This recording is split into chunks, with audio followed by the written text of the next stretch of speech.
Assalamualaikum warahmatullahi wabarakatuh. Teman-teman, ini Mbak Nin mau memberikan satu deskripsi terkait dengan key points dalam menuliskan latar belakang masalah. Nah, nanti teman-teman dalam menuliskannya bisa mengikuti panduan yang ada di dalam recording ini. Oke. Nah, saya mulai dari jadi kalau teman-teman mau membuat latar belakang masalah, teman-teman harus menemukan terlebih dahulu mana itu variabel independennya, mana itu variabel dependennya. Nah, variabel independen itu adalah variabel yang dia memberikan pengaruh, sedangkan kalau variabel dependen itu adalah dia dikenai pengaruh. Sehingga pola dalam membuat latar belakang masalah itu banyak polanya. Tapi kalau dari Mbak Nin, pengalaman Mbak Nin selama ini, paling mudah itu adalah memulai memasuknya dari dependent variable. Yang pertama kita lakukan adalah kita harus melihat gambaran yang menjelaskan dependent variable kita itu seperti apa. Jadi ada pengantar yang masuk ke dependent variable, bisa situasi, bisa survei, bisa apapun. Ya, di situ nanti kemudian setelah teman-teman ada benang merah dari dependent variabelnya, maka teman-teman lanjut dengan memberikan pemaknaan atau pendefinisian dari yang disebut sebagai dependent variabelnya tadi. Nah, biasanya pada umumnya lazimnya sih yang digunakan adalah paling enggak ada dua tokoh yang menjelaskan terkait definisi atau makna dari dependent variable tersebut. Dan kemudian nanti teman-teman harus membuat simpulan. Jadi dari dua tokoh itu simpulannya gimana terkait dengan dependent variabelnya itu sendiri. Nah, selanjutnya teman-teman harus mencari pendukung yang menguatkan alasan teman-teman memilih dependent variable itu, yaitu dengan menemukan penelitian yang sebelumnya. Jadi penelitian-penelitian sebelumnya itu kan pasti sudah ada tuh, sudah banyak. Nah, ini teman-teman cari sehingga teman-teman bisa menjelaskan ketika kita bicara tentang dependent variable itu, bahwa itu masih penting untuk diteliti, masih bisa untuk diteliti.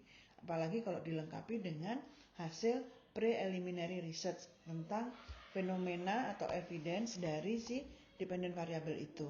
Nah, preliminary research ini bisa saja teman-teman melakukan wawancara kecil gitu ya, wawancara singkat kepada para calon responden. Misalkan yang mau diteliti adalah generasi Z terkait dengan psychological well-being misalkan. Nah, kita tanya tuh beberapa terkait tentang psychological well-being. Apa sih tanggapannya generasi Z? Penting nggak sih itu untuk generasi Z? Terus gimana mereka selama ini melakukan atau mencari dari si psychological well-being ini gitu. Nah, baru nanti kita bisa menyimpulkan bahwa oh ya ternyata dari teori, dari wawancara, dari penelitian sebelumnya ternyata psychological well-being itu masih bisa untuk diteliti karena masih ada peluangnya. Nah, kemudian selanjutnya karena ini masih penting diteliti, maka harus dicari tahu variabel apa aja sih yang bisa membuat si generasi Z ini psychological well-being-nya bagus. Nah, tadi pada saat teman-teman melakukan wawancara atau teman-teman memberikan fenomena-fenomenanya, mungkin itu bisa mengerucut ke salah satu variabel yang lain yang menjadi variabel IV-nya, misalkan terkait dengan kompetisi, misalkan kemampuan semangat kompetisinya generasi Z ini bisa nggak sih itu berpengaruh terhadap munculnya si psychological well-being. Nah, kemudian dilanjutkan tahap selanjutnya adalah dengan menuliskan definisi dari si independent variabelnya itu sendiri. Sama dua peneliti kemudian dibuat simpulannya dan juga dilengkapi dengan penelitian-penelitian sebelumnya tentang IV tersebut. Sehingga nanti teman-teman bisa membuat satu kesimpulan bahwa IV ini penting untuk diteliti dan masih memiliki peluang untuk dikaji lebih lanjut lagi. Nah, setelah itu di dalam satu latar belakang masalah itu biasanya di paragraf terakhir itu menjelaskan bagaimana dinamika dari independent variable ini terhadap si dependent variable. Korelasinya gimana?